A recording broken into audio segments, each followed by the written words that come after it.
হাই বন্ধু বান্ধৱীসকল, আপোনালোকে চাই আছে আসাম টেক ছাপোৰ্ট। আজি আমি আলোচনা কৰিম প্ৰধানমন্ত্ৰী আৱাস যোজনা ঘৰৰ বাবে অনলাইন কেনেকৈ এপ্লাই কৰিব লাগে সেই বিষয়ে। আহক আজি আমাৰ ভিডিঅ'টো আৰম্ভ কৰোঁ। প্ৰথমতে আপোনালোকে আপোনাৰ মোবাইলত যিকোনো এখন ব্ৰাউজাৰ অ'পেন কৰি ল'ব। অ'পেন কৰি লোৱাৰ পিছত আপোনালোকে চাৰ্চ কৰিব pmay.nic.in বুলি চাৰ্চ কৰিব। চাৰ্চ কৰাৰ লগে লগে আপোনালোকৰ সন্মুখত এনেধৰণৰ এখন নতুন পেজ খোল খাব। আপোনালোকে প্ৰথম অপশ্যনটোত দেখা পাব যে প্ৰধানমন্ত্ৰী আৱাস যোজনা গ্ৰামীণ বুলি এটা ৱেবছাইট আছে। এই প্ৰথম ৱেবছাইটটোতে ক্লিক কৰি দিব। ক্লিক কৰি দিয়াৰ লগে লগে আপোনালোকৰ সন্মুখত এনেধৰণৰ এখন নতুন পেজ খোল খাব। আপোনালোকে ইয়াত তিনিটা অপশ্যন দেখা পাব। ইয়াৰ প্ৰথম অপশ্যনটোত অৰ্থাৎ প্ৰধানমন্ত্ৰী আৱাস যোজনা গ্ৰামীণ এই অপশ্যনটোত ক্লিক কৰি দিব। এই অপশ্যনটোত ক্লিক কৰি দিয়াৰ লগে লগে আপোনালোকৰ সন্মুখত এনেধৰণৰ এখন নতুন পেজ খোল খাব। আপোনালোকে প্ৰথমতে এডভাৰটাইজমেণ্টটো ক্ল'জ কৰিব। ক্ল'জ কৰাৰ পিছত আপোনালোকে ইয়াৰ ওপৰতে দেখা পাব 3 ডট বুলি এটা অপশ্যন আছে, ইয়াত ক্লিক কৰি দিব। ইয়াত ক্লিক কৰি দিয়াৰ লগে লগে আপোনালোকৰ সন্মুখত এনেধৰণৰ এখন বাৰ খোল খাব। আপোনালোকে অলপ তললৈ স্ক্ৰল ডাউন কৰিব। স্ক্ৰল ডাউন কৰাৰ পিছত আপোনালোকে ইয়াত দেখা পাব ডেস্কটপ সাইট বুলি এটা অপশ্যন আছে, ইয়াত ক্লিক কৰি দিব।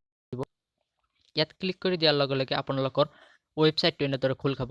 আপুনি এই ৱেবছাইটলৈ এই ভিডিঅ'টোৰ ডিছক্ৰিপশ্যনত দিয়া লিংকৰ পৰা আহিব পাৰে। তাৰপিছত আপোনালোকে ইয়াত দেখা পাব প্ৰথমতে এবাউট আছ বুলি এটা অপশ্যন আছে, তাৰ লগতে দেখা পাব আৱাস ছফ্ট বুলি এটা অপশ্যন আছে, ইয়াত ক্লিক কৰি দিব। ইয়াত ক্লিক কৰি দিয়াৰ লগে লগে আপোনালোকৰ সন্মুখত এনেধৰণৰ এখন বাৰ খোল খাব। অৰ্থাৎ ইয়াত কেইবাটাও অপশ্যন দেখা পাব। ইয়াৰ প্ৰথম অপশ্যনটোত অৰ্থাৎ ডাটা এণ্ট্ৰি এই অপশ্যনটোত ক্লিক কৰি দিব।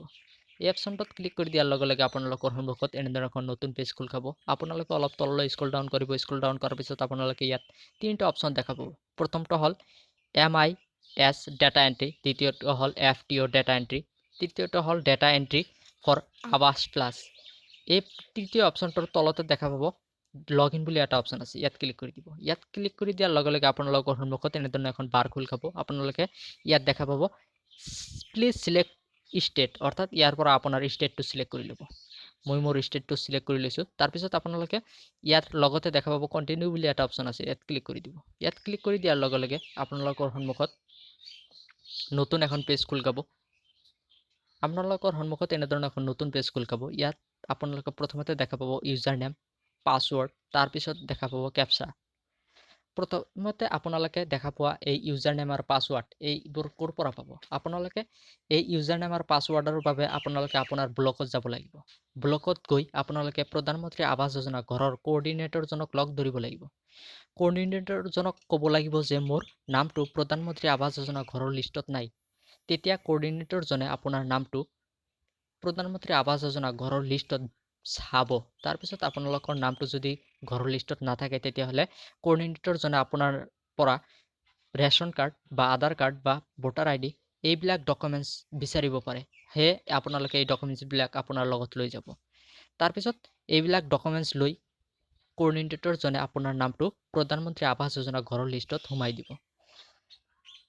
নাইবা আপোনালোকে পঞ্চায়তত যোগাযোগ কৰিব পাৰে, কিয়নো পঞ্চায়তত এই ID পাছৱৰ্ডটো দিয়ে। সকলো পঞ্চায়তত নিদিয়ে যদিও আপোনাৰ পঞ্চায়তত দিছে নে নাই সেইটো আপুনি পঞ্চায়তৰ লগত যোগাযোগ কৰিব পাৰে। আপোনালোকৰ পঞ্চায়তত যদি ID পাছৱৰ্ডটো দিছে তেতিয়াহ'লে আপুনি পঞ্চায়তৰ পৰাও এই প্ৰধানমন্ত্ৰী আৱাস যোজনা ঘৰৰ অনলাইন এপ্লাইটো কৰিব পাৰে। আজিৰ বাবে এইখিনিয়ে।